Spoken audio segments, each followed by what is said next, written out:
बिस्मिल्लाहिर्रहमानिर्रहीम, अस्सलामु अलैकुम, वेलकम टू पावर टॉक। मैं हूं नमरा तारिक। नया साल शुरू हुआ 2026, तो मुझे ये एक्सपेक्टेशंस थी कि शायद कोई नए सियासी हालात भी आएंगे, लेकिन इस वक्त मुल्की सियासत नए साल के साथ जो है वो नए साल के कोई नए एहतजाज सामने आए और मुल्क इस वक्त उनकी तरफ गामजन है। वज़ीर आला पख्तूनख्वा आज से 4 रोज़ा दौरे पर कराची में है। कराची में वो गए।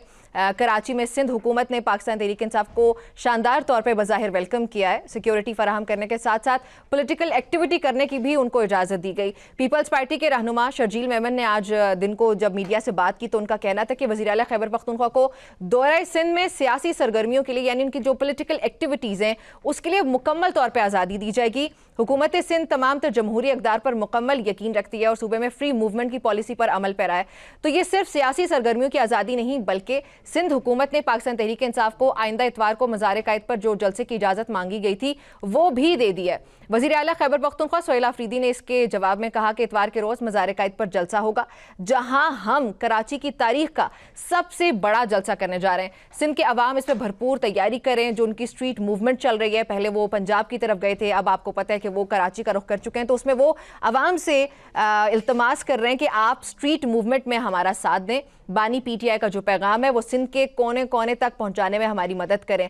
उनका कहना था कि इतवार 4:30 बजे कराची में मज़ार-ए-कायद पर शहर की तारीख का सबसे बड़ा ये हमारा जलसा होगा। तो यहाँ पे इस वक्त मेरे जहन में सबसे अहम सवाल ये आ रहा है कि क्या पाकिस्तान तहरीक इंसाफ को इस तरह खुली स्पेस देने पर पाकिस्तान मुस्लिम लीग नून, जो कि हुकूमत की सबसे बड़ी जमात है और पीपल्स पार्टी उनकी एक इत्तेहादी जमात है, तो क्या इनके दरमियान ये इत्तेहाद में कोई रुकावट बन सकती है? क्या ये इत्तेहाद टूट सकता है, या फिर क्या कोई इसकी वजह से कोई नाराजगी हो सकती है या नहीं?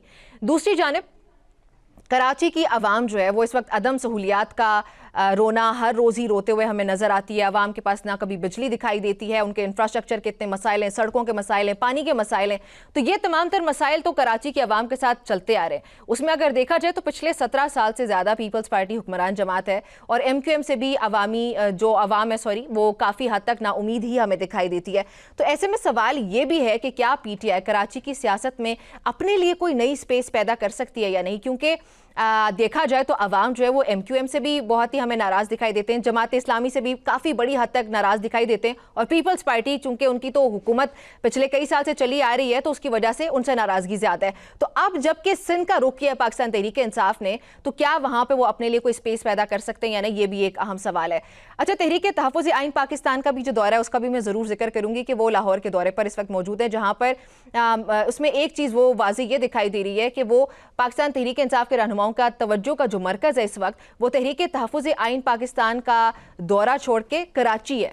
तो सेंटर ऑफ अटेंशन जो है वो कराची की तरफ जा चुका है। तो क्या तहरीक तहफ़्फ़ुज़ आइन पाकिस्तान भी उन्हें कराची में ज्वाइन करेगी या नहीं, ये सवाल अपनी जगह पर ज़रूर मौजूद है, मगर मुज़ाकरात की जो बातें हैं वो अब भी थम नहीं रही, लेकिन उनमें कुछ आगे बढ़ता हुआ हमें नज़र नहीं आया। अच्छा, एक और मामला भी है मेरे जहन में इस वक्त, वो ये कि बैरिस्टर सैफ की बानी PTI की हिदायत पर PTI और इस्टेब्लिशमेंट में सुलह की कोशिशों में मसरूफ़ हैं, ये खबरें सामने आ रही हैं।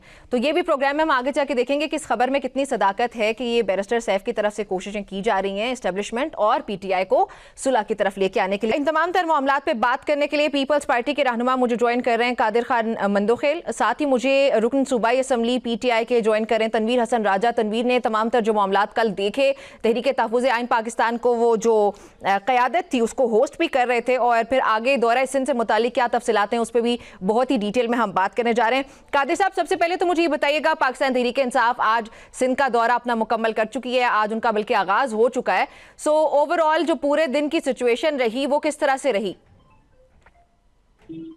बहुत शुक्रिया। देखिए, अस्ल रवियात जो हमने वादा किया था कि PTI रहनुमा आएंगे, वज़ीर आला आएंगे, हम सिंध का अजरक टोपी उसको पहनाएंगे और पुरअमन तरीके से जहाँ जाओ वो जाना चाहे, क़ायद आज़म मज़ार के बराबर में बाग जना कहलाता है, वहाँ जलसा करना चाहे तो सिंध हुकूमत उसको इजाज़त दे रही है।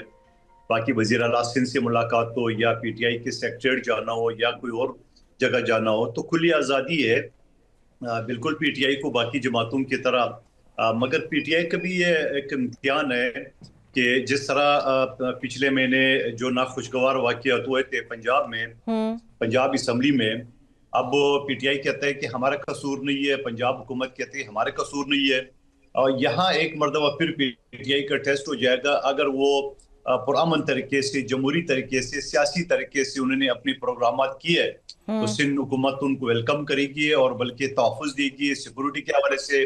और यकीनन हमें आइन और कानून ये सिखाता है कि कोई भी वज़ीर आला, गवर्नर किसी सूबे में जाता है तो सूबे के ऊपर लाजिम है कि उनको प्रोटोकॉल, उनकी खिदमत करे, और जहाँ जहाँ वो अच्छा। जानना चाहे उनको खुली आज़ादी के साथ उसको जाए। तो मैं समझ रहा हूँ कि अभी एयरपोर्ट पे हमारे कराची के सदर जे सूबाई वजीर ने उनको वेलकम किया है, सिंधी टोपी और अजरक पहना है, और उसके बाद जाके वो PTI सेक्रेटरीट गए हैं, और उसके बाद मजीद प्रोग्राम होंगे। तो अच्छा, इंशाल्लाह पीपल्स पार्टी और सिंध हुकूमत उनके साथ साथ होगी, तहफ़्फ़ुज़ देगी और पूरा पूरा फैसिलिटेट करेंगी जहाँ वो जाना चाहें। ठीक है। तनवीर, मुझे बताइएगा, कल तहरीके तहफ़्फ़ुज़ आइन पाकिस्तान का दौरा लाहौर कैसा रहा? आप होस्ट भी कर रहे थे, आपने महमूद खान अचकज़ई साहब के साथ ट्रैवल किया, जो रैली थी उसकी क़यादत में आप भी शामिल थे। वहाँ पहुँचने के बाद माहौल कैसा था? वहाँ पहुँचने से पहले माहौल कैसा था?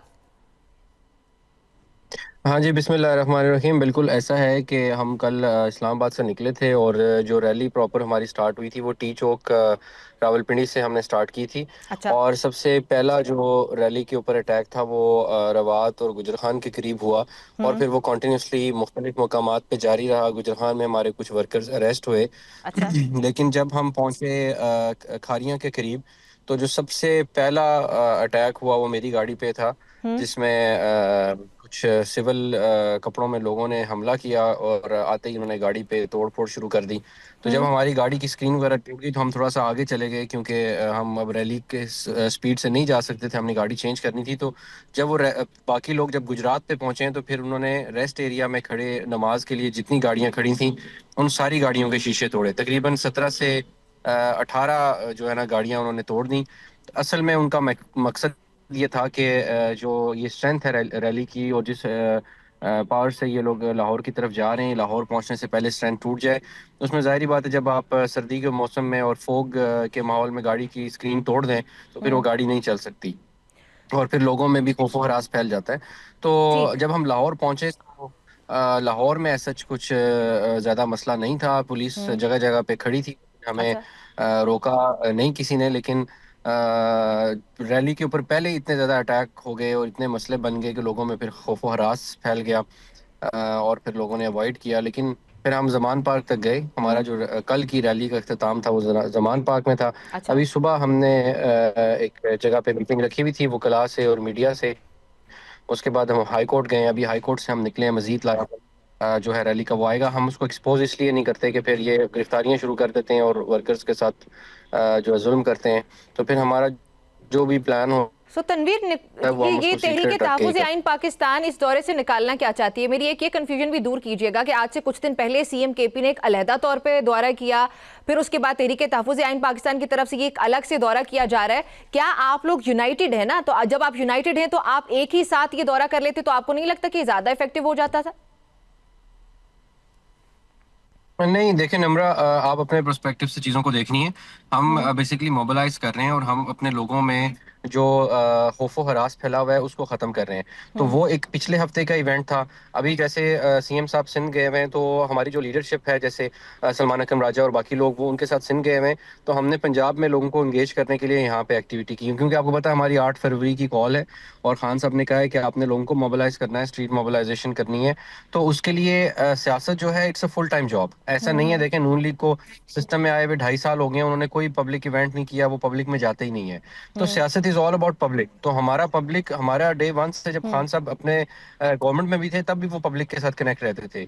तो हमेशा हमें कहते हैं कि पब्लिक के साथ कनेक्ट रहें। तो हम अगर लेट्स से पार्लियामेंटेरियंस रोड पे मूव कर रहे हैं, या क्लब, ये प्रेस क्लब जा रहे हैं, या हम हाई कोर्ट जा रहे हैं, या किसी जगह पे जाके कोई इवेंट करें, तो सियासी लोगों ने ये इवेंट्स करने होते हैं पब्लिक से कनेक्शन रखने में। तो हम चूंकि अपोजिशन में हैं, तो हमने जब इन चीज़ों को हाईलाइट करना है। और आपको पता है हमारी पार्टी एक बड़े सख्त दौर से गुजर रही है, जिसमें ठीक। पार्टी को क्रश किया जा रहा है, और हमें सियासत से रोका जा रहा है। तो हम उसमें यही सियासत यही करने की सोच है कोशिश। कि अगर आपकी पार्टी को क्रश किया जा रहा है तो फिर आपको ये सिंध में स्पेस कैसे मिल रहा है? और इससे पहले जो पंजाब का मंदो खेल साहब, मुझे बताएं कि जो पंजाब का दौरा पाकिस्तान तहरीक इंसाफ की तरफ से अलहदा तौर पे किया गया, तहरीक तहफ़्फ़ुज़ आइन पाकिस्तान अलग से कर रही है।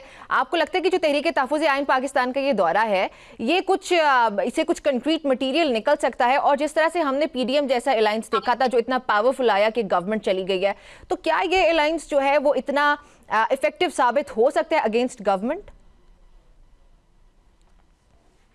देखिए, एक सियासी कारकुन के हिस्से से आपको बताना चाहूंगा कि तहरीक तहफ़्फ़ुज़ पाकिस्तान का लाहौर का दौरा नाकाम हो चुका है, और वो नाकाम PTI ने खुद किया है। उसकी बड़ी वजह ये कि जब आप महमूद खान अचकज़ी साहब मेरे इलाके का रहने वाला है, मैं उनके खानदान को जानता हूँ, 50 साल से सियासत कर रहे, कुर्बानियां दी उन्होंने। उनको अगर आपने सरबरा बनाया तो वो उन्हीं की पार्टी का सरबरा तो पहले से था। तो जब आपने एक इत्तेहाद का सरबरा बनाया तो इत्तेहाद वाले लोग कहाँ थे? इत्तेहाद वाले लोग आपका एक साबिक MNA जो मुझे नजर आया, अमजद नियाजी साहब, पिछले असेंबली में हमारे कुलीग रहे, उसके अलावा तो मुझे कोई नजर नहीं आया। और फिर उसके बाद तो वो बेचारा पंजाब में तो उसकी कोई स्ट्रेंथ नहीं है, उसकी तो बलूचिस्तान में जो पार्टी के लोग हैं ज्यादातर। तो आपने उनको आगे करके और खुद आप वजीर आला को अपने सिंध भेज दिए, और गौर खान तो वो तो तस्लीम ही नहीं कर रहे हैं। जब पहले वजीर आला का दौरा था, वो कह रहे वो सरकारी दौरा है, पार्टी का नहीं था। फिर इनके तर्जमान शफी जान साहब मेरे साथ एक शो में बैठे हुए थे, जब उनसे सवाल किया गया कि आपका तो दौरा आपका अपने चेयरमैन तस्लीम नहीं करे, कह रहे चेयरमैन को नहीं पता। फिर जब एंकर ने सवाल किए, वो तो आपकी पार्टी के चेयरमैन है, तो कहा सिर्फ इस्लामाबाद देख रहे हैं। आज भी आप देख रहे हैं गौर खान साहब जो उनकी पार्टी के चेयरमैन है, वो कहीं नजर नहीं आ रहे हैं। अच्छा। न वो लाहौर के दौरे पे, न वो सिंध के दौरे पे। तो सवाल ये है, और फिर महमूद खान अचकज़ी साहब बेचारा क्या करेंगे? उनको तो नाकाम करने में सबसे बड़े आपका हाथ है। जाहिर बात है, आप जो 25 करोड़ लोग बता रहे हमारे साथ है, तो 25 करोड़ लोग वहां मोटरवे पे या GT रोड से जो लाहौर गए, वहां नजर तो नहीं आया। यकीनन नाखुशगवार वाकयात हुए हैं, लेकिन तहरीकों में नाखुशगवार वाकयात और दफा 144 और पुलिस और नाकेबंदी, ये सारी चीज तो आती है। उसके लिए तो तहरीकें जो ना वो तैयार फिर ये सवाल पूछते हैं ना तनवीर से कि जो आपने रेज किया मंदोखेल साहब कि आपकी क्यादत का एक सबसे अहम नाम, आपका चेयरमैन, वो कहाँ पे है सर? वो नजर नहीं आते, क्यों, वजह क्या है? देखें, जो एक चीज़ ये बयान कर रहे थे कि सुहेल आफरीदी साहब ने जो दौरा किया है वो ऑफिशियल नहीं था, या उसको पाकिस्तान तहरीक इंसाफ ऑन नहीं करती। देखें, आपको पता है खान साहब जेल में हैं, और हमारी पार्टी की लीडरशिप के हवाले से बड़े क्रिटिकल हालात हैं, और जिस किस्म का प्रेशर है, वो प्रेशर हर बंदा नहीं ले सकता। अब जैसे आपके हम क्या कहते हैं, गौहर साहब हैं। गौहर साहब एक बड़े आप कह सकते हैं ब्यूरोक्रेटिक किस्म के आदमी हैं, वो टिपिकल पॉलिटिशियन नहीं है। लेकिन यह है कि वो चूंकि बैरिस्टर हैं, लॉ को समझते हैं, वकील हैं, तो वो उनको खान साहब ने चेयरमैन। जी मंदोखेल साहब, सबसे अहम सवाल आज का कि सिंध की तरफ जब दौरा किया पाकिस्तान तहरीक इंसाफ ने, हमारे लिए तो ये बहरहाल एक सरप्राइज के तौर पे सामने आया, जहां पे उनको गवर्नमेंट की तरफ से वेलकम किया गया। शर्जील नाब मेमन साहब का अगर बयान देखूं मैं, दीगर तमाम तर क़यादत आप बता रहे, सूबाई वजीर गए, जाके उनको वेलकम किया, उनको अजरक पहनाई गई। ये हमारे लिए सर एक सरप्राइज है, क्योंकि इससे पहले पाकिस्तान तहरीक इंसाफ को इस तरह का वेलकम तो कहीं पर भी नहीं मिला, खासतौर पर पंजाब का दौरा अगर देखा जाए। इसकी वजह क्या है? वजह से पहले मैम आप अप्रिशिएट तो करें ना कि पीपल्स पार्टी की 58 बेशक बहुत खुशाइंद है, बहुत खुशाइंद है सर, ये बहुत अच्छा जेस्चर है पाकिस्तान पीपल्स पार्टी की तरफ से। लेकिन वो वही बात है ना कि हमें फिर एक शुबा हो जाता है कि ये वजह क्या है इसके पीछे, तो वो वजह भी तो मुझे बताइए। आपका शोबा जो ना आपने जगह पे दुरुस्त है, और यही शोभा हम मरियम बीबी को दिखाना चाह रहे हैं कि देखिए हम जमहूरी लोग हैं, हम किसी डिक्टेटर के पाँव जो है ना पॉलिश करके, जूते पॉलिश करके इख्तिदार में नहीं आए। हम आवाम के वोटों से फॉर्म 47 और 45 के तहत आए। ये उनको बताना चाह रहे हैं कि कोई तूफान नहीं आ जाएगा। आप तो वैसे ही आपके 2/3 मेजॉरिटी है पंजाब असेंबली में, तो आपको किस चीज का डर है? अगर PTI के लड़के आ गए, कोई शोर शराबा कर दिए, कोई गमले तोड़ दिए या कोई शीशे तोड़ दिए, कोई आसमान नहीं गिरेगा।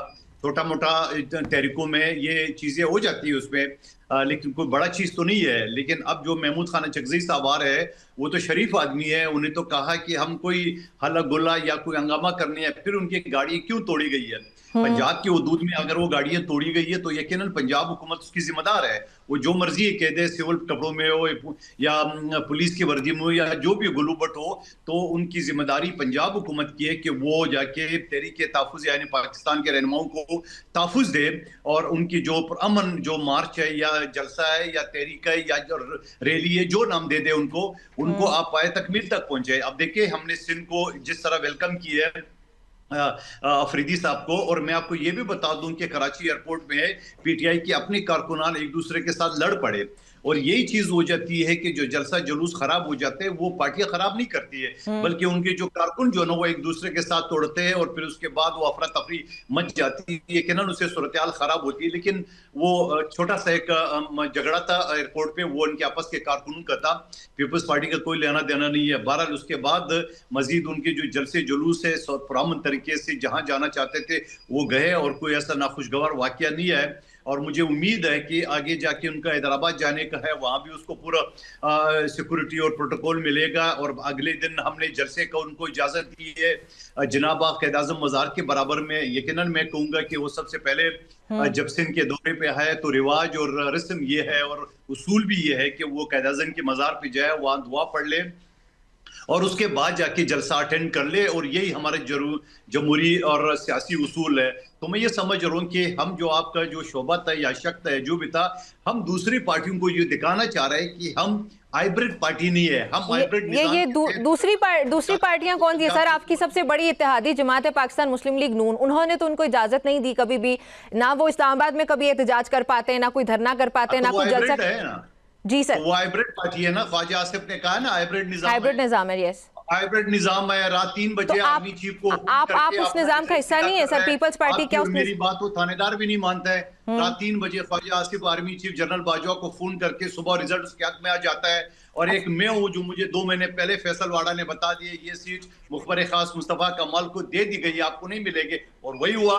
हम तो फिर भी सब्र से बैठे हुए, अमन से बैठे हुए, अगले इलेक्शन का इंतजार कर रहे हैं। ठीक है नाज़रीन, हमारी गुफ्तगू इन मामलात पे जारी रहती है। यहाँ पे वक्त एक ब्रेक का, ब्रेक के बाद वापस आती हूँ।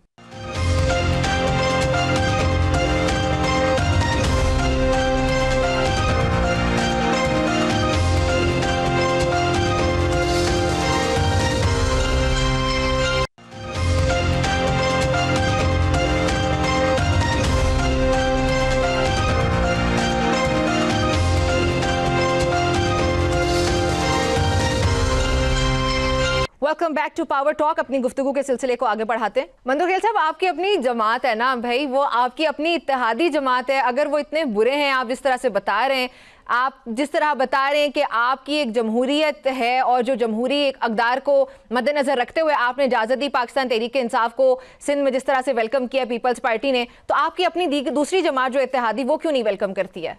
ये आप उनको बताएं ना फिर। नहीं, हम क्या बताएं जब एक पार्टी खुद कहते हैं हम हाइब्रिड पार्टी है। 40 साल से हमने पंजाब पे और 3 मरतबा पाकिस्तान पे हुक्मरानी की है, तो वो हम हाइब्रिड के जरिए है। तो जब हाइब्रिड पार्टी है खुद अपने आप को कहती है, हम क्या मशवरा दे? हम तो चाहते हैं और बेड़गर को जाए उनके हाइब्रिड के तहत और जाके जूते पॉलिश कर रहे हैं। हम तो इस तरह काम नहीं करने वाले। हम तो सियासी और जमहूरी जमात है। हम तो आवाम के वोटों पे, आवाम के कंधों पे वज़ीर आज़म बिलावल साहब बनना चाहते हैं, हाइब्रिड निज़ाम के जरिए नहीं, न जूते पॉलिश करने के जरिए। तो ये जूते कौन पॉलिश कर रहा है सर? अभी आप सारी चीजें मुझसे लिखवा लो, स्टाम्प पेपर दस्तखत ले लो। मंदोखेल साहब, आप प्लीज बता दे मुझे आज कि ये जूते कौन पॉलिश कर रहा है। बता दिए, एक आदमी का नाम बता दिए, पता नहीं आपको ध्यान आपको किधर था। चले ठीक हो गया ये। तनवीर, आपकी तरफ आऊंगी। मुझे ये बताइएगा कि हमारे लिए तो ये एक सरप्राइज था कि पाकिस्तान तहरीक इंसाफ को जिस तरह से वेलकम किया गया आज सिंध के अंदर, आपके लिए भी ये सरप्राइज था या प्रिपरेशंस थी आपकी कुछ? देखिए, मैं ये हम इसके ऊपर पीपल्स पार्टी को अप्रिशिएट करते हैं कि पीपल्स पार्टी ने अगर एक पॉलिटिकल पार्टी के लिए स्टैंड लिया तो ये पॉलिटिक्स की बहुत ज़रूरी चीज़ें हैं कि अगर आप दूसरे बंदे को बर्दाश्त नहीं करेंगे या उसको सियासत नहीं करने देंगे तो फिर वो हाइब्रिड निज़ाम वाला ये है कि आप सियासत में नौकरी तो कर सकते हैं पर आप अवाम के लीडर नहीं हो सकते हैं। तो ये जो अभी सारे बैठे हैं ये तो मुलाजमत कर रहे हैं और ये जिसकी मुलाजमत कर रहे हैं वो सारी कौम को पता है। पीपल्स पार्टी को हमेशा यह है कि खान साहब ने भी जुल्फ़िकार अली भुट्टो और बेनज़ीर भुट्टो की सियासत को अप्रिशिएट भी किया और जमहूरियत के लिए उनकी कुर्बानियों को अप्रिशिएट किया। पीपल्स पार्टी ने अगर पीटीआई को देखें वहाँ पे मौका दिया है जलसा करने का, तो अवाम फैसला करेगी कि अवाम ने उनको एक्सेप्ट किया या रिजेक्ट किया है। अगर पीपल्स पार्टी को अवाम सपोर्ट करती है तो पीपल्स पार्टी का हक है कि वो सिस्टम में आए, वो गवर्नमेंट बनाए और लोगों को रूल करें। अगर लोग पीटीआई को सपोर्ट करते हैं, उसको वोट देते हैं, तो ये पीटीआई का हक है। तो सियासत ऐसे चलती है। लेकिन जो पंजाब में हो रहा है कि वो ये कहते हैं कि हम आपको जलसा भी नहीं करने देंगे, रैली भी नहीं करने देंगे, हम आपको असेंबली में भी नहीं आने देंगे, आपके ऊपर पर्चे भी करेंगे, सजाएं भी सुनाएंगे, नायल भी करेंगे, असेंबली में भी बात नहीं करने देंगे। तो ये कोई सियासत नहीं है, असल में ये वही ज़ियाउल हक की पैदावार है। और जिस नज़रिया पे इन्होंने सियासत शुरू की थी, और इंशाल्लाह इनकी ये सियासत की आखिरत भी यही है, और इन्होंने इसी नज़रिए पे सियासत ख़त्म करनी है कि किसी के बूट पॉलिश करते हुए, किसी के कंधे पे बैठ के सियासत करते हुए। तो ये तो सियासत लपेट के चले गए थे, इनको तो दोबारा बुलाया गया है। अच्छा। एयरपोर्ट पे इनकी बायोमेट्रिक्स की गई हैं, इनको बाहर से बिठा के सेनेटर और एमएनए और एमपीए की कमिटमेंट्स की गई हैं। तो ये दिन दूर नहीं है कि जिस दिन अवाम ने फिर ये सिस्टम अपने हाथ में ले लेना और फिर इनकी दौड़ें लगनी है। ठीक है मंदो खैर साहब, आपकी अपनी सबसे बड़ी इत्तेहादी जमात पाकिस्तान मुस्लिम लीग नून आपका पाकिस्तान तहरीक इंसाफ को सिंध में वेलकम करने से नाराज नहीं हो जाएगी? बाढ़ में जाए, नाराज होते तो नाराज हो जाए, हमारी बला से, हमारी अपनी सियासत है, उनकी अपनी सियासत है। और अच्छा। दूसरी बात ये कि राजा साहब से अब ये पूछे कि 8 फरवरी के इलेक्शन के बाद क्या हमने इनको ऑफर नहीं की है? खुर्शीद शाह साहब हमारे सीनियर रहनुमा है कि आइए आप हुकूमत बना ले, आपकी तादाद ज्यादा है और हम गैर मशरूत तौर पे आपको सपोर्ट करते हैं। आज अगर पीटीआई का वज़ीर आज़म होता तो ये फॉर्म 47-45 का फैसला भी ये करा सकते थे। आज खान साहब जेल में भी नहीं होते, आज जाके कमीशन भी बन जाता, आज बहुत सारी चीजें उनके हल हो जाते, मगर न जाने उन्होंने क्यों किस मूड में ये सारी चीजें रिजेक्ट कर दी है। लेकिन मैं कहता हूँ चलो दे रहा है, दुरुस्त है। अभी भी इनको ये चीज चाहिए, उनकी वकला, क्योंकि मैं खुद सुप्रीम कोर्ट का वकील हूँ, मुझे इनकी वकला से अक्सर बहस होती है कि बाबा आप टॉक शो छोड़िए, जाए कोर्ट में केस चले। क्योंकि 1997 का इंसदादी दहशतगर्दी का कानून ये है कि एक हफ्ते के अंदर इस केस का फैसला हो। आज 2.5 साल हो गए, खान साहब का फैसला नहीं हो रहा है, इसको क्यों चैलेंज नहीं कर रहे हाई कोर्ट और सुप्रीम कोर्ट में? तो सवाल ये है कि ये सारी चीजें तो हम बता रहे हैं, जो हमें कानून पता है या आइन पता है वो तो हम इनको बताते हैं, लेकिन इनको पता नहीं है क्या वो है। अब देख रहे हैं, मेरे ख्याल में आज तो उनको ये चीज होना चाहिए कि पीपल्स पार्टी वाकई सियासी, और देखिए हमारे पास कोई चारा नहीं था। देखो 3 बड़ी जमातें थी, पीटीआई, नून लीग और पीपल्स पार्टी। 2 पार्टी मिलके तो वफाकी हुकूमत बना सकते थे, और 2 पार्टी जारी बात है, हमने पीटीआई को ऑफर किए, हम गैर मशरूत तौर पे, हम सीटें भी नहीं ले रहे थे, वजारतें भी नहीं ले रहे थे, और उसके बावजूद इन्हें इनकार कर दिया, तो हमारे पास कोई चारा नहीं था। चले ये सवाल मैं तनवीर से पूछती भी कि इन्होंने इनकार क्यों किया था, लेकिन आप मेरे 2 सवालों के जवाब दीजिएगा। एक तो ये कि मैं मजीद वजाहत चाहूंगी कि आप, अगर नून लीग नाराज हो जाती है तो पाकिस्तान पीपल्स पार्टी उसके बारे में इतनी फिक्रमंद नहीं है, क्योंकि पाकिस्तान पीपल्स पार्टी इस बात पर यकीन रखती है कि उनकी अपनी सियासत है, खासतौर पर सिंध में, और वो जिस तरह मर्जी चाहें उसको अपने तमाम तर अफेयर्स को डील करेंगे, और इससे हुकूमत की कोई नाराजगी नहीं वो मोल ले सकते। देखिए पीपल्स पार्टी को मैंने कहा ना कि हम मजबूरी में इनके साथ है, ना तो हमारी सोच मिलती है, ना हमारा नजरिया मिलता है, ना हमारे हाथ में जो है ना वो तो मजबूरी क्या है सर? ब्रश है, वुड पॉलिश का ब्रश है हमारे हाथ में। तो सर फिर मजबूरी क्या है? इनके साथ हमारा कुछ नहीं मिलता, इनके साथ हम सिर्फ मजबूरी में, और मजबूरी हमारी ये है कि देखिए पीटीआई ने हमें इनकार कर दिया है और बल्कि गाली गलौज की है। अगर हम नून लीग का भी साथ ना देते तो ये हुकूमत खड़ी तो नहीं हो सकती थी। जब हुकूमत खड़ी नहीं हो सकती थी तो दोबारा इलेक्शन का मुतामिल नहीं हो सकता था ये मुल्क। 70 अरब रुपए खर्च होते हैं, और फिर 70 अरब खर्च करने के बाद भी क्या वो इलेक्शन फेयर होता? वो इलेक्शन से ज्यादा बदतर होता, तो फिर क्या होता? अच्छा, मतलब अभी वाला बदतर, अभी वाला मुनासिब नहीं था इलेक्शन? देखिए मुनासिब तो नहीं था, मैं खुद कहता हूं, मैं आपको अपना हवाला दे रहा हूं कि फैसल वाडा साहब ने मुझे 2 महीने पहले, इलेक्शन से पहले, कहा कि ये सीट आपको नहीं मिल सकती है। मुस्तफा कमाल को मैंने पिछले इलेक्शन में 4थे नंबर पे छोड़ा था, पीटीआई को 6ठे नंबर पे छोड़ा था, पीडीएम के मुस्तफा कमाल, मिफ्ता इस्माइल को मैंने हराया था।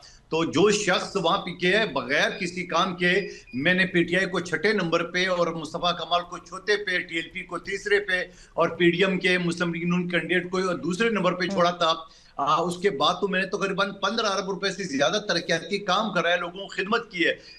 ये पिछला इलेक्शन तो मेरे लिए हलवा था, लेकिन क्या करें, वही जो फॉर्म 45 और 47 का ड्रामा चला और वही चीज हुआ, पिक एंड चूज हुआ। मैं तो कहता हूँ इलेक्शन कमीशन ने पिक एंड चूज किया है। मैं तो कहता हूँ मेरा फैसला, मैंने वोट पकड़े गए बकायदा, एमक्यूएम के लोगों के वोट मैंने मीडिया में देखा है, आपने देखा, पूरा आलमी मीडिया ने मेरा हल्के को नशर किए, बताया सारा। मैं तो सारे सबूत के साथ election commission as a supreme court का वकील गया हूँ। इलेक्शन कमीशन ने आज तक फैसला नहीं दिया है, तो जब नहीं दिया है तो इसका मतलब है धांधली तो भी है। फिर मैं राना सनाउल्लाह की भी बात करूं, क्या राना सनाउल्लाह जो है ना बाकी लोगों से कम कैंडिडेट था? क्या वो क्यों नहीं जीता? मियां लतीफ क्यों नहीं जीता? और इसी तरह शौकत यूसुफजई क्यों नहीं जीता? इस तरह बहुत सारे लोग हैं जो पीटीआई के, वो भी नहीं जीते। तो मैं ये समझ रहा हूँ कि पिक एंड चूज तो हुआ है। चलें, पिक एंड चूज हुआ है। और दूसरा सवाल मेरा आपसे था, उसके बाद मैं तनवीर की तरफ जाऊंगी, कि अब आपने कहा कि उस टाइम पाकिस्तान तहरीक इंसाफ ने आपकी ऑफर रिजेक्ट की थी। अब की बार सिंध में आप लोगों का बड़ा ये पॉजिटिव जेस्चर आज हमें देखने को मिला, तो अब अगर पाकिस्तान तहरीक इंसाफ वापस आती है आप लोगों के साथ एक अलायंस बनाने के लिए, तो ये ऑफर वैलिड है अब भी? क्या आप इनके साथ इत्तेहाद करेंगे? देखिए, मैं तो पार्टी के गन्ना सरुकन हूँ। मैं तो हमेशा सियासी लोगों के बीच में, बल्कि मेरी पार्टी भी कहती है कि सियासी लोगों के बीच में दरवाजे कभी बंद नहीं होते हैं। मैं दोबारा ये कहूंगा, आज से 2.5 साल पहले तहरीक इंसाफ को ले जाता हूँ कि तहरीक इंसाफ उस वक्त पीपल्स पार्टी का साथ देती तो ये नौबत नहीं होती। अच्छा। पीपल्स पार्टी है, 58 साल की तारीख, हमने फांसियां देखी है, कोड़े देखे, शहादतें देखे, हमने खुद का शामले देखे, ये सब कुछ हमने देखे, जेलें देखे। हमारे लिए कोई नई चीज नहीं है। लेकिन हम हमेशा पीटीआई को ये कहते थे कि बाबा आप एम्पायर की उंगलियां ढूंढना छोड़िए, आप सियासी लोगों से मुज़ाकरात कर ले। सियासी लोगों से मुज़ाकरात, अगर आपके 10 मुतालबा है तो ये जरूरी नहीं कि 10 के 10 पूरे हो जाए। अगर उसमें 2 हो जाए, 3 हो जाए, 4 हो जाए, अगले दौर में हो जाएंगे, अगले दौर में हो जाएंगे। तो इसी तरह एक दूसरे के साथ मिलकर ये मामला चल गया। और देख रहे पीटीआई तो इस चीज पे है, पीटीआई तो ना मौलाना फजल रहमान साहब को अपने साथ ले जा सकते हैं, ना उनको जमात इस्लामी को ले जा सके, और खुद पीटीआई अपने लोगों को नहीं ले जा सकती है। तो ये थोड़ी सी सियासी कोताही तो है ना। ये तो मान ले राजा साहब बात कि उनके अंदर जो लोग हैं, जो ये नए नए वकील भर्ती किए उन्होंने पार्टी के अंदर, और सीनियर जो इनके रहनुमा है वो तो पंजाब में जेल में पड़े हुए हैं, चाहे शाह महमूद कुरैशी हो, चाहे चौधरी साहिबान हो, चाहे उमर चीमा साहब हो, यास्मीन राशिद साहिबा हो, हमारी बहन है और एक कैंसर की पेशेंट है। तो मैं ये समझ रहा हूँ कि उनका तो किसी ने पूछा ही नहीं है, मुझे तो पता भी नहीं है कि कोई उसके मिलने भी जाता है कि नहीं जाता है। तो सवाल ये है कि तहरीक इंसाफ को फिर ये जाके ये उकला कि, अब मैं खुद वकील हूँ, इस वजह से कोई वो नहीं कर रहा हूँ, मैं ये करूँ कि जो तनकीद जो इनकी वकला पार्टी लेके चल रहा है। अब देखिए सलमान राजा साहब जो है ना, वो इलेक्शन से 3 महीने पहले पीटीआई में है, उसको तो पता ही नहीं सियासत का, आपने सारे के सारे इख्तियार दे दिए। वो अपने चेयरमैन की मुखालफत कर रहे हैं कि इसने ये बात नहीं करनी चाहिए, ये बात गलत है, ये सही है। चलें, फिर मैं इसी तरह मैं कहूंगा कि 2.5 साल गुजरने के बाद भी पीटीआई को अभी भी मैं कहता हूं कि थोड़ा सा सियासी सूझबूझ रखे, सीनियर लोगों को साथ बिठा के और ये करना चाहिए। और मैं आपको ये बताऊं, अगर वो ये कहेंगे कि पीपल्स पार्टी के यकीनन माजी में उन्होंने गालियां दी है, सब कुछ किया है, लेकिन क्या ये गालियां महमूद खान चकजी साहब को नहीं दी है? क्या ये गालियां जो है चौधरी साहिबान को नहीं दी है? क्या ये गालियां उन्होंने शेख रशीद को नहीं दी है? क्या उन्होंने गालियां मौलाना फजल रहमान साहब को नहीं दी है? यानी कि कोई अभी भी चांस बन सकता है पाकिस्तान पीपल्स पार्टी का और पाकिस्तान तहरीक इंसाफ का। तनवीर, पहले तो ये बताइएगा कि वो जिस तरह मंदुखेल साहब ने ये इजहार किया कि उनको इस बात का दुख है कि पाकिस्तान तहरीक इंसाफ ने उस टाइम इलेक्शन के बाद उनकी ऑफर को रिजेक्ट कर दिया था, आपने क्यों उस ऑफर को रिजेक्ट किया था? और अब क्या आप ये इरादा रखते हैं कि पाकिस्तान पीपल्स पार्टी को आप अपने साथ मिलाएं? देखिए नम्रा, एक तो ये चीज़ है कि आप सिर्फ अगर गवर्नमेंट बनाना चाहते हैं या सिर्फ कुर्सी पे बैठना चाहते हैं या हुकूमत बनाना चाहते हैं, जो भी, एक चीज़ ये है कि आप इस सिस्टम को बदलना चाहते हैं। खान साहब ने हमेशा ये कहा कि हम इस निज़ाम को बदलना चाहते हैं कि जिस निज़ाम में बार बार गैर सियासी लोगों की इंटरफेरेंस होती है, हमेशा धांधली होती है, इलेक्शन कमीशन को मैनेज किया जाता है, चीफ जस्टिस को मैनेज किया जाता है। हमने ये निज़ाम इस तरह से बदलना है कि हर बंदा अपना काम खुद करे और पॉलिटिशियंस और अवाम का डायरेक्ट कनेक्शन हो। पॉलिटिशियंस की किस्मत का फैसला, उनकी जीतने और हारने का फैसला अवाम करे। अब जब ये फॉर्म 47 चोरी हुआ, उससे पिछले टाइम में 9 महीने गैर आईनी और गैर कानूनी निगरान हुकूमत चली जो पीडीएम के बाद आई। उसके ऊपर पीपल्स पार्टी ने कोई शोर नहीं मचाया, नून लीग ने कोई शोर नहीं मचाया कि 3 महीने से ज्यादा इंटरिम गवर्नमेंट नहीं चल सकती। उस 9 महीने की इंटरिम गवर्नमेंट में सारी ये मैच फिक्सिंग की गई, सारा ये इलेक्शन मैनेज करने का प्लान बनाया गया, लोगों को अपॉइंट किया गया। और फिर जब ये इलेक्शन चोरी हो गया था तो पीपल्स पार्टी से फर्स्ट ऑफ ऑल बहुत सारे ऐसे क्रेडिबल पॉलिटिशियंस हैं जिन्होंने आके अपनी हार तस्लीम की और उन्होंने ये कहा कि ये इलेक्शन चोरी किया गया है, ये मैंडेट इमरान खान को मिला था और इमरान खान के लोगों को मिला था और उनको मिलना चाहिए। अगर Peoples Party as a party अगर ये चीज अनाउंस कर देती और खड़ी हो जाती कि भाई हम इस जाली इलेक्शन को नहीं मानते, ये नून लीग का हक नहीं बनता, ये इमरान खान का हक बनता है, तो ये इमरान खान को मिलना चाहिए, बजाय ये कि आप ये ऑफर ऑफर कर रहे हैं कि हम एक दफा फिर लूली लंगड़ी किस्म की हुकूमत बनाते हैं, जिसमें कभी ये ब्लैकमेल हो या जिसमें कभी हम ब्लैकमेल हो, तो ये सिस्टम कभी ग्रो नहीं करता और ऐसी हुकूमतें कभी डिलीवर नहीं कर सकती। तो खान साहब की डिमांड ये थी कि हम इस जाली इलेक्शन को नहीं मानते, हमने इसके खिलाफ खड़े होना है। इसमें अगर कोई हमारा साथ देना चाहता है तो हम उससे बात करने को भी तैयार हैं, हम उससे इत्तेहाद करने को भी तैयार हैं। अगर पिछले 3-4 महीने पहले खान साहब के जो मैसेजेस आए थे, उन्होंने कहा कि अगर आइन की बहाली सिस्टम को बदलने के लिए और अवाम की जो बेसिक हकूक हैं उनके लिए अगर हमें फजलुर रहमान, जमात इस्लामी, पीपल्स पार्टी कोई भी सपोर्ट करता है और कोई भी हमसे इस पे एग्री करता है तो हम उनके साथ बैठने को तैयार हैं। तो बाकी जीता कौन हारा कौन इसका फैसला अवाम करती है। अगर आपका सिस्टम फ्री होगा, आपका सिस्टम फेयर होगा, तो हमारी एक दूसरे से लड़ाई नहीं होगी। फिर जब अवाम फैसला कर लेगी तो पीटीआई अगर ये समझती है कि हम स्ट्रेंथ में नहीं है या हमें वोट नहीं पड़े, हमें पीपल्स पार्टी के साथ मिलके जो है हुकूमत बनानी चाहिए, तो कोई मसला नहीं है। लेकिन जब अवाम ने क्लियर कट हमें मैंडेट दिया और हम 2/3 मेजोरिटी से ज्यादा मेजोरिटी में थे, तो फिर पीपल्स पार्टी का अखलाकी फर्ज ये बनता था कि ये कहते कि इनका मैंडेट है, इनको ठीक। दिया जाए। तो जाइए कि अब हम आप इस लोग मिल स्टोरी को सकते हैं एक्सेप्ट करते हैं। पाकिस्तान पीपल्स पार्टी के साथ? आपकी लेकिन पार्टी पीपल्स में ये कोई पार्टी, राय पाई जाती है? देखें, राय के अलावा बीइंग पॉलिटिकल स्टूडेंट और पॉलिटिकल वर्कर, जैसे मनोज खलील साहब ने कहा, मैं भी ये कहता हूं कि अगर पीपल्स पार्टी ना सिर्फ मतलब आज मैं इनके लिए एक पॉजिटिव बात कर रहा हूं और आज हमारे हमारे दिल में इनके लिए थोड़ी सी रिस्पेक्ट इसलिए बढ़ी है कि इन्होंने एक पॉलिटिकल पार्टी होने का सबूत दिया और पॉलिटिकल पार्टी का रिस्पेक्ट किया है। तो जरूरी नहीं होता कि आप एब्सोल्युटली। बैठें, आप सिर्फ पॉलिटिकल सिस्टम का रिस्पेक्ट करें, आप पॉलिटिकल लोगों के रिस्पेक्ट करें, ये ऑटोमेटिकली चीजें डेवलप हो जाती हैं। तो मैं कोई अपनी लीडरशिप तनवीर, या वैसे खान इसकी साहब की वजह तरफ से वजह क्या है इसकी कि आपको पंजाब हुकूमत ने तो इस तरह वेलकम नहीं किया था लेकिन पीपल्स पार्टी ने किया, हालांकि दोनों इत्तेहादी जमातें, तो आपको सिंध में क्यों वेलकम किया गया?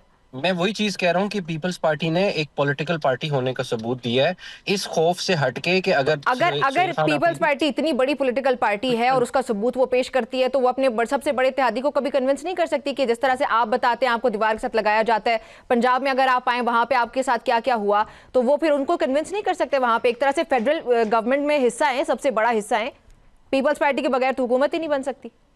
देखिए, मैं ये समझता हूँ कि जैसे मंदो खेल साहब ने बात की, मैंने भी, हम पॉलिटिकल वर्कर्स हैं, हम पॉलिटिकल लीडर्स नहीं हैं या हम पार्टी की पॉलिसीज में मोस्टली इंटरफेयर नहीं कर सकते। लेकिन स्टिल हम क्वेश्चन कर सकते हैं, बात कर सकते हैं। लेकिन जो इलेक्शन के बाद हुआ, जैसे पीडीएम बनी, उसके बाद शायद मंदो खेल साहब को भी ना पता हो, बहुत सारी बातें ऐसी हुई होंगी कि जरदारी साहब को इनके साथ अलायंस करना पड़ा होगा या वो अभी तक इनको सपोर्ट कर रहे हैं। जैसे इन्होंने कहा कि हम उनके इत्तेहादी नहीं है, आज अगर पीपल्स पार्टी इनके साथ से हट जाए तो ये हुकूमत कल गिर जाएगी, और जब ये हुकूमत गिर जाएगी तो फिर इनको अवाम की अदालत में जाना पड़ेगा। तो ये सिस्टम को सहारा देने में पीपल्स पार्टी का बहुत बड़ा किरदार है। ये गवर्नमेंट कभी भी ना बनती और इस चीज से नहीं घबराना चाहिए या इस चीज से खौफ नहीं लेना चाहिए कि गवर्नमेंट ना बनती तो क्या होता, तो क्या होता। असल में हमने इसी खौफ से, इसी डर से हमेशा कुर्बानियां पॉलिटिकल लोगों ने दी हैं ठीक और है, फायदा दूसरे लोगों ने उठाया है। ठीक है। तो अच्छा अगर तनवीर, एक दफा साथ इस मुझे दफा ये भी दिल बड़ा बताएं, मुझे करके, मुझे साथ ये भी बताएं कि क्या ये पाकिस्तान मुस्लिम लीग नून या पाकिस्तान पीपल्स पार्टी के कोई अंदरूनी इख्तलाफात हो सकते हैं या फिर इसके बाद डेवलप हो सकते हैं? जहां पे सिंध में आपकी पार्टी को जो है वो वेलकम किया गया, पंजाब में नहीं किया गया, उनकी पॉलिसी मुख्तलिफ है, इनकी पॉलिसी मुख्तलिफ है, तो क्या इन दोनों के दरमियान कोई इसकी वजह से दरार आ सकती है? और अगर देखिए, आती पीपल्स है तो पार्टी, पाकिस्तान तहरीक इंसाफ उसका क्या फायदा उठा सकती है?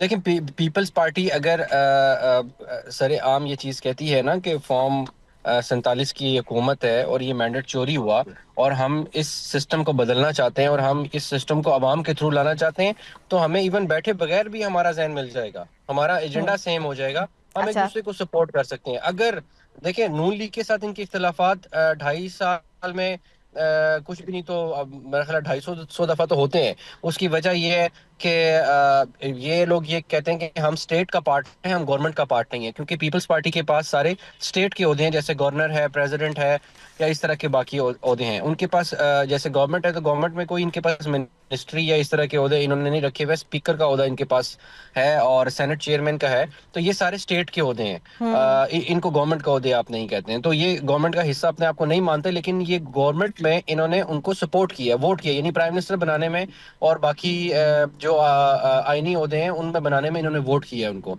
जैसे पंजाब में। तो अगर ये लोग हट जाते हैं, अदम इत्तेमाद आती है। लेकिन अब इसमें क्रिटिकल चीज ये हो गई है जो पीपल्स पार्टी के साथ चीटिंग हुई है कि पंजाब में जैसे हमने देखा है कि जब इन्होंने हमारी रिजर्व सीटें चोरी की हैं तो वो सारी उन्होंने नून लीग को दी हैं। जो पीपल्स पार्टी और नून लीग का आपस में खींचातानी था या कोई नेगोशिएशन थी, वो सीट्स के बैलेंस के ऊपर थी। तो इस दफा इलेक्शन कमीशन ने सारी सीटें चोरी करके नेशनल में भी और पंजाब असेंबली में वो नून लीग को दे दी हैं। तो ये अभी नून तस्दीक लीग जो करते है हैं फिर वो मंदोखेल साहब से कि क्या वाकई उनके साथ ये चोरी हुई है या नहीं हुई। मंदोखेल साहब, पंजाब में क्या हुआ आपके साथ? निम्रा, पहले तो मैं राजा साहब को ये बताना चाह रहा हूँ कि हम इसी तरह आपको सपोर्ट करते जैसे आज हम नून लीग को सपोर्ट करें। हम हुकूमत का हिस्सा नहीं है। आईनी ओहदे जरूर हमारे पास है, वो तो हमने वज़ीर-ए-आज़म को वोट दी, उन्हें राजा साहब तक यकीनन, कादिर साहब आपका दुख जो है वो यकीनन पहुंच चुका है राजा साहब तक। नहीं, राजा साहब मेरे छोटे भाई है, मेरे से उम्र में कम है, इनको अभी तजर्बा करना है उसमें। वो राजा साहब जो अपनी पॉलिसी हमारे सर पे डाल रही है कि पीपल्स पार्टी को ये करना चाहिए, वो करना चाहिए, हमने ना किए तो उनको भी ना, ऐसा नहीं होता है। आपकी अपनी पॉलिसी है, हमारी अपनी पॉलिसी। इस तरह आज जो मुस्लिम लीग नून को सपोर्ट कर, इसी तरह हम आपको सपोर्ट कर, हम आपकी हुकूमत के हिस्सा नहीं बनते लेकिन हम आपको सपोर्ट करते। आप देख रहे हैं 26वीं तरमीम में हमने हुकूमत को सपोर्ट की है, आपने भी सपोर्ट की मौलाना साहब के जरिए। 27वीं में आप इरेलीवेंट हो गए क्योंकि आपकी सीटें उन्होंने अड़प कर दी है। सवाल ये सारी चीजें जो आप कर रहे हो, क्या इमरान खान साहब की वो बात आपको याद नहीं है कि मुझे तो असम्बली का तादाद जो है ना एक कर्नल पूरा करके देता है। मीडिया ये रिकॉर्ड का हिस्सा बता रहा हूं आपको। क्या आपके जो पूरा असम्बली के जो वोट थे वो एक कर्नल नहीं मैनेज करते थे? क्या आपको वो एक मरहूम मैंने जो ना आपका वो नहीं कहता था कि मैं या आई नहीं हूं, मुझे लाया गया आमिर हुसैन साहब जो इंतकाल कर गए बेचारे। और फिर उसके बाद जो बातें आप कर रहे हो कि नून लीग के साथ, आप देख रहे हैं नून लीग की जो हमारी मर्जी होती है हम तरमीम में हिस्सा लेते हैं। जान अब देखो 28वीं तरमीम की बात हो रही थी, हमने ना कर दिए, किधर गया 28वीं तरमीम जो कल परसों आना था। और फिर साथ साथ में ये भी कहना चाह रहा हूं कि ये सारी चीजें हुकूमत में उस वक्त होती है, आप अगर सोच रहे हो कि मैं 2/3 मेजॉरिटी लेता तो 2/3 मेजॉरिटी तो आप कैसे लेते? आप मुझे बताओ कि जब आपकी हुकूमत थी पीटीआई की, पंजाब में गालिबन जो 12 ज़मीनी इंतखाबात हुए थे वो 12 में से 11 बाहर गए। मेरे सीट जमनी में है 2021 में, आपका फैसल वाडा साहब को मैंने नाइल की है। वो सीट जो है ना मैंने जीता है। मैंने पीडीएम को, टीएलपी को, एमक्यूएम को, मुस्तफा कमाल को, पीटीआई को तो छठे नंबर पे छोड़ा। तो आपकी अपनी हुकूमत के अंदर तो ये परफॉर्मेंस थी। ये जो 8 फरवरी का आपको वोट मिला है, एक जज्बाती वोट मिला है आपको, आपके परफॉर्मेंस का नहीं मिला है आपको वोट। तो सवाल ये, मैं आपको जमीनी इंतखाबात का हवाला दे रहा हूँ साथ में। और अभी हरिपुर में जो इलेक्शन हुआ, आपके सूबे में हर चीज आपका था, पोलिंग स्टेशन हर चीज आपके कंट्रोल में था, वो आप हार गए। सवाल ये है कि चलो पंजाब में तो हम भी हार गए, इस वजह से पता है नून लीग ने वहां दांधली कराई है। लेकिन जब आपकी हुकूमत थी हरिपुर में, वो सीट आप कैसे हार गए? तो सवाल ये कि जब बंदा हुकूमत में होता है तो थोड़ा काम करते हैं, तरक्याती काम करते हैं, नौकरियां वगैरह मिलती है लोगों को, तो लोग वोट देते हैं। आप अगर इस सिस्टम से, इस हुकूमत से दूर रहेंगे और आप इस ख्वाब में होंगे कि मैं 2/3 मेजॉरिटी हासिल करूं, 2/3 मेजॉरिटी तो आपको जनरल मुशर्रफ भी नहीं दिला सके जो आपने 100 सीटें मांगी थी।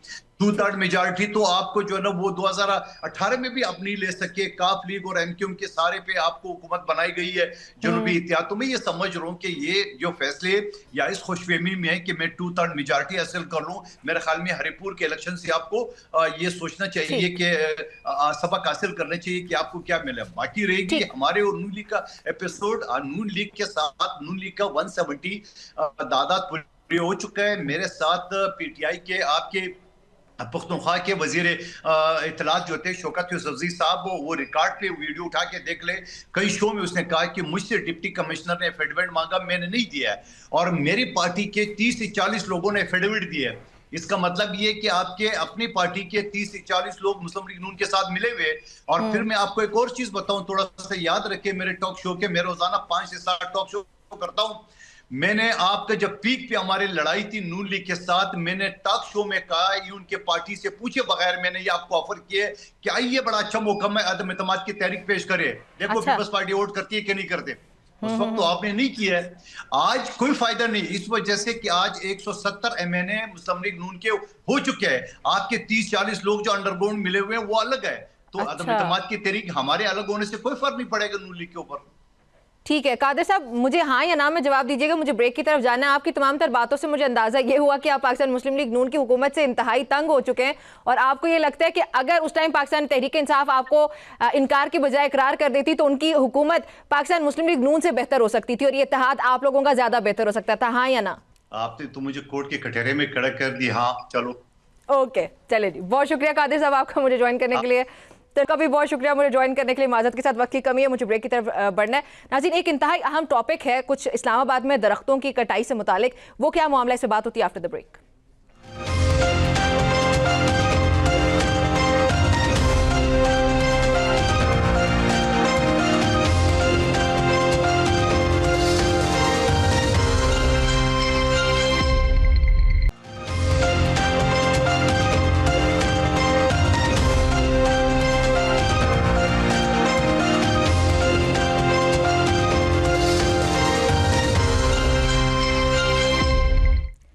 Welcome back to power talk. Islamabad में दरख्तों की कटाई पर होने वाली बहस इस वक्त जारी है, लेकिन ये बहस बहुत ज़्यादा जज्बाती है। मेरे भी इससे मुतालिक बहुत से जज्बात जुड़े हैं एंड आई एम सर्टन कि आप सबके भी बहुत से जज्बात हैं, मगर जज्बात के बजाय अगर तहकीक और हक़ाइक़ की रोशनी में देखा जाए तो तस्वीर कुछ हमें इससे मुख्तलिफ नज़र आती है। असल मसला ये नहीं कि आज चंद हज़ार दरख्त काटे जा रहे हैं, बल्कि असल सवाल ये है कि इस्लामाबाद के दरख्त पिछले 50 बरस में कहाँ गए, किस फैसले से किए गए और किसकी निगरानी में ये तमाम तर दरख्त काटे गए। इस्लामाबाद को जब दारुल हुकूमत बनाया गया तो उसे एक सरसब्ज, खुला और कुदरती माहौल के करीब शहर के तौर पर डिज़ाइन किया गया था। 70 की दहाई में इस्लामाबाद का शुमार खित्ते के सबसे ज़्यादा दरख्तों वाले शहरों में होता था। तहकीकी और सैटेलाइट डेटा के मुताबिक सन 1976 में इस्लामाबाद के कुल रकबे का तकरीबन 67% हिस्सा दरख्तों और जंगलात पर मुश्तमिल था। उसमें घने दरख्तों वाले इलाके भी शामिल थे और वो इलाके भी जहां दरख्तों की कैनोपीज वगैरह कम थीं, मगर मजमूई तौर पर शहर एक कुदरती सब्ज तवाजुन ज़रूर बरकरार रखे हुए था। ये सूरत हाल सन 2000 तक बड़ी हद तक बरकरार रही। तहकीक के मुताबिक 2000 में भी इस्लामाबाद में दरख्तों और जंगलात का मजमूई जो रकबा है वो तकरीबन 64% के करीब था। यानी अगरचे कुछ कमी आ चुकी थी, मगर फिर भी शहर अब भी सरसब्ज दारुल हुकूमत के तौर पर ही तस्वर किया जाता था। यही वो दौर था जब इस्लामाबाद को सांस के मरीजों के लिए निस्बतन महफूज और साफ फिजा वाला शहर समझा जाता था। लेकिन 2000 के बाद मंजरनामा तेजी से बदलना शुरू हुआ। शहरी फैलाव, इंफ्रास्ट्रक्चर, सड़कों, कमर्शियल सरगर्मियों और सबसे बढ़कर निजी हाउसिंग सोसाइटीज़ के बेकाबू फ़रोग ने दरख्तों को खामोशी से ख़त्म करना शुरू कर दिया। जदीद तरीन दस्तयाब तहकीकी डेटा के मुताबिक सन 2016 तक इस्लामाबाद में दरख्तों और जंगलात का मजमूई रकबा घटकर तकरीबन 46% रह गया। इसका मतलब यह है कि सिर्फ 16 बरस के अरसे में शहर ने अपने दरख्तों का तकरीबन 17% हिस्सा खो दिया, जबकि 1976 से 2016 के दरमियान मजमूई कमी तकरीबन 20% के करीब पहुंच चुकी थी। ये कमी किसी कुदरती आफत की वजह से नहीं हुई, बल्कि ये मुकम्मल तौर पर इंसानी फैसलों का नतीजा थी। इस्लामाबाद और उसके गिरदो नवाह में बनने वाली निजी हाउसिंग सोसाइटीज़ ने सबसे ज़्यादा नुकसान पहुंचाया। ज़रई ज़मीन, कुदरती नाले, जंगलाती इसके अलावा और सरसब्ज पहाड़ियाँ कंक्रीट में बदल दी गईं। ग्रीन एरियाज़ जो नक्शों में दिखाए गए थे वो ज़मीन पर या तो गायब हो गए या तिजारती इस्तेमाल में आ गए। दरख्त काटने के बदले शजरकारी के दावे फाइलों तक ज़रूर महदूद हुए, फिर वो मुख्तलिफ हुकूमतें, चाहे वो पाकिस्तान तहरीक इंसाफ की हो, पाकिस्तान मुस्लिम लीग नून की, लेकिन वो सिर्फ फाइलों तक ही दावे महदूद रहे। यहाँ एक बुनियादी सवाल कैपिटल डेवलपमेंट अथॉरिटी पर भी उठता है। CDA वो इदारा है जिस पर इस्लामाबाद की मास्टर प्लान, माहौल और ग्रीन एरियाज़ के तहफ़्फ़ुज़ की कानूनी जिम्मेदारी आयद होती है। तो सवाल ये है कि जब निजी सोसाइटीज शहर के कुदरती तवाजुन को बिगाड़ रही थी तो निगरानी कहाँ थी? ये निगरानी क्यों नहीं की गई? क्या हर मंसूबे से पहले माहौलियाती असरात का जायजा नहीं लिया गया था? क्या दरख्तों के नुकसान का अजाला वाकई जमीन पर किया गया?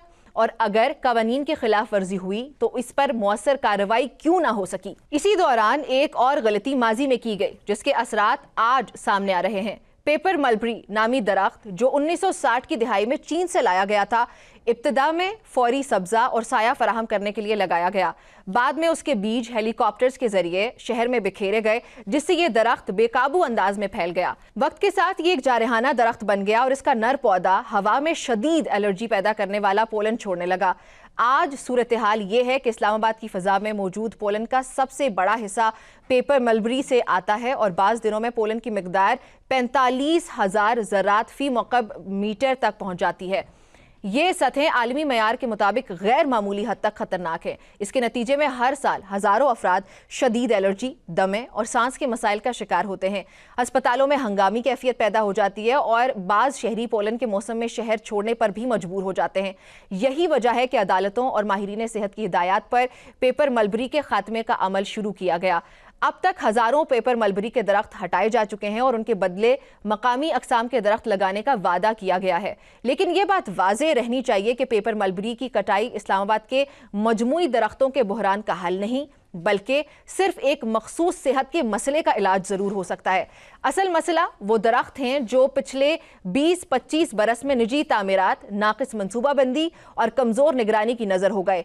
अगर इन सवालात का जवाब ना दिया गया, अगर निजी सोसाइटीज़ को जवाबदेह ना बनाया गया और अगर CDA ने मास्टर प्लान पर सख्ती से अमल दरामद ना करवाया, तो चंद हज़ार दरख्त लगाने से शहर का माहौलियाती तवाज़ुन बहाल नहीं होगा। इस्लामाबाद को वाकई सब्ज़ और सेहतमंद दारुल हुकूमत बनाना है तो इसके लिए पेपर मलबरी के खात्मे के साथ साथ असल जंगलाती नुकसान का एतराफ़, मकामी दरख्तों की बड़ी पैमाने पर बहाली और गैर कानूनी तामीरात के खिलाफ अमली कार्रवाई इंतहाई ज़रूरी है।